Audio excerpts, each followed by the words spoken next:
এই ম্যানমেড বন্যা, আমাদের এসআইআর, বাংলা ভাষার প্রতি অপমান, বাংলা ভাষার প্রতি অবহেলনা, তার জবাব আমরা দেব।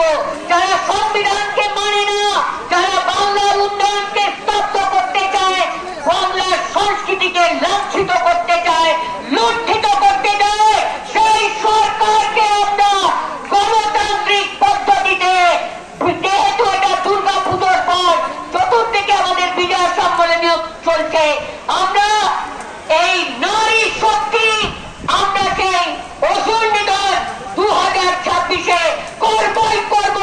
এই বিনাশকারীর দলে আমরাও অন্ত দেখতে চাই। যদি 34 বছরের জগদ্দল পাথরকে মমতা বন্দ্যোপাধ্যায় নিজেদের সৈনিকদের সাথে নিয়ে এবং জনতার সাহায্যে নিয়ে যদি সেটাকে উপড়ে ফেলতে পেরেছে, তাহলে এই বিজেপি কিচ্ছু না।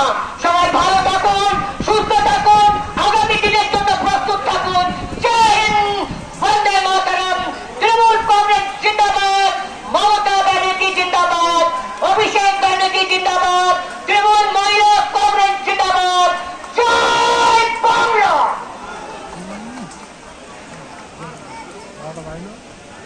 ধন্যবাদ অসীমাদিকে, তিনি তার সুন্দর বক্তব্য এখানে পেশ করেছেন। আমি আপনাদের সকলকে আবার অখণ্ড অভিনন্দন জানাই। অল্প সময়ের নোটিশে যেভাবে আপনারা উপস্থিত হয়ে এই কর্মসূচিকে সাফল্যমণ্ডিত করেছেন, আমি আপনাদের কাছে অনুরোধ করব, আমরা সবসময় শান্তিপূর্ণভাবে সমস্ত অনুষ্ঠান করে থাকি। শান্তিপূর্ণভাবে আজকের আমাদের এই অনুষ্ঠান আমরা এগিয়ে নিয়ে যাব। এখন আপনাদের সামনে বক্তব্য রাখবেন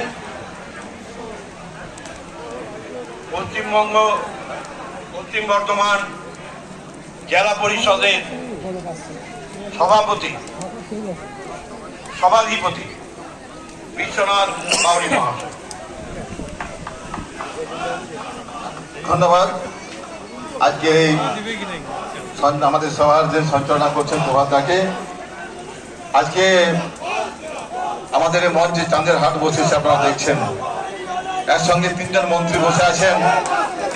আমরা গর্বিত আমরা পেয়েছি আজকে আমাদের বরিষ্ঠ মন্ত্রী মানস ভূঁইয়া মহাশয়, পশ্চিমবঙ্গ সরকারের অন্যতম মন্ত্রী, পঞ্চায়েত গ্রামোন্নয়ন দপ্তরের সমবায় মন্ত্রী, আমাদের প্রতিমন্ত্রী মহাশয় আছেন আমাদের অভিভাবক, আমাদের যার নেতৃত্বে আজকের এই আমাদের গণ অবস্থান বা অভিযান আমাদের